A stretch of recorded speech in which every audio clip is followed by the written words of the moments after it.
Time Clones, Book 1, Chapter 2. Read by the author. 20 years earlier. Date 21st May 2008. Zach's 10th birthday. Location Zach's house, Kistowich. Zach threw the sheets and duvet off the bed in excitement as he woke to the familiar sound of the birthday song being played downstairs. His parents had repeated this ritual now since he was 5 years old. He hurriedly threw on his school uniform, brushed his hair and teeth, grabbed his school bag, and then ran downstairs to share breakfast with the family at the dining table. "Hey, honey, have you seen my mobile phone?" asked his dad. "Have you lost it again?" his mum called out from the kitchen. "Honestly, I don't know why you got that thing in the first place. It spends more time lost than it does found." Rebecca and Mike saw Zach and wished him happy birthday. "Double digits now," said his father proudly as he handed the birthday boy a parcel. Zach sat down at the breakfast table and breathed in the awesome smell of sausage, bacon, eggs, and baked beans, overshadowed slightly by the smell of almost burnt toast, his favourite. He tore open the wrapping paper and his eyes lit up. "Thank you, it's just what I wanted," he said with a beaming smile. He admired the book in brown leather, its gold inlay on the title at the front, and breathed in the smell as he thumbed through it. His very own brand new journal. "Here you go, sweetheart," said his mum, passing him another parcel. "Is this what I think it is?" he asked with wild excitement. Zach eagerly tore at the paper and he just looked in amazement. He looked closely at the present, stroking the varnish on the wooden presentation box. Easing the box open, his excitement grew and grew. The handcrafted wooden box contained the best present ever.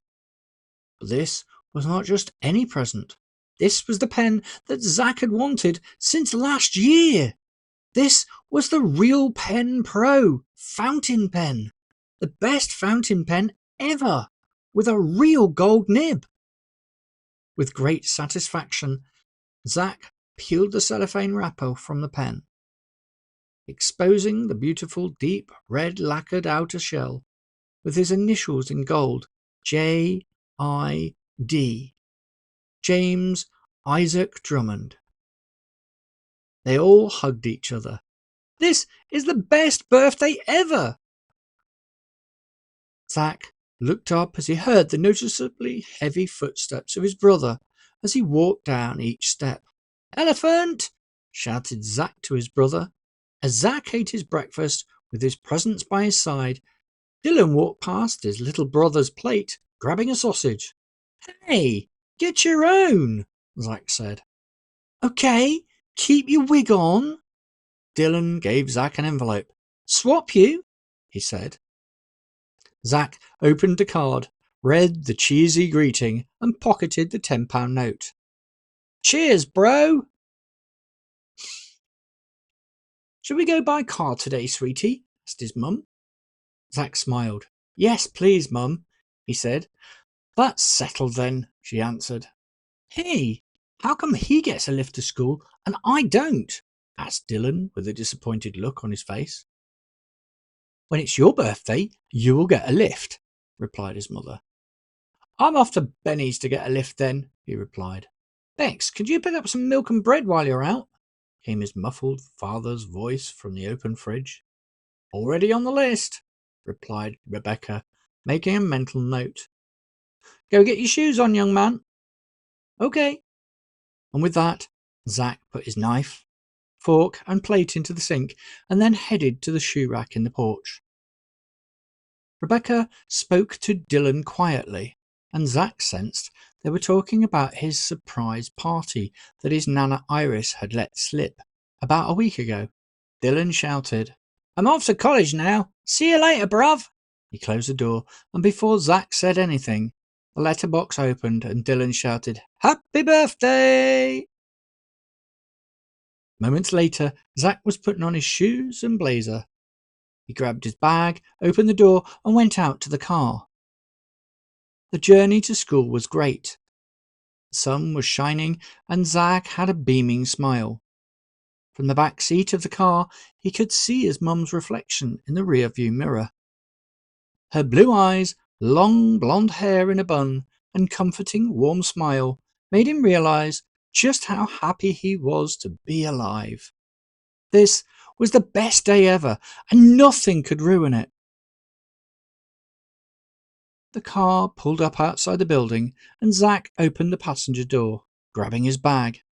His mum asked him for a kiss goodbye, but Zach pulled away shyly, with a comment about the fact that he was too old for all that, and that it was embarrassing. The Charles Kramer High School was a grand building from the 1930s, adorned with the usual architecture of that era. Big wooden doors, small windows, and a "this is where you come to learn" look about it. These days, however, there was a school hall with larger windows, and the students experienced a much less strict method of teaching, where the pupils were no longer required to sit in rows, but around tables. Punishments were no longer dished out. Instead, positive methods were used to encourage the students to help them learn. The teachers also had a relaxed, friendly manner and called each other by their first names. Zach loved coming here. It was much better than his old school. He could learn more about reading, writing, maths, and science. And best of all, it had a library. They hugged, and his mum got back in the car. Zach walked into the schoolyard towards a group of friends proudly displaying his 10 badge. They huddled around him to admire it.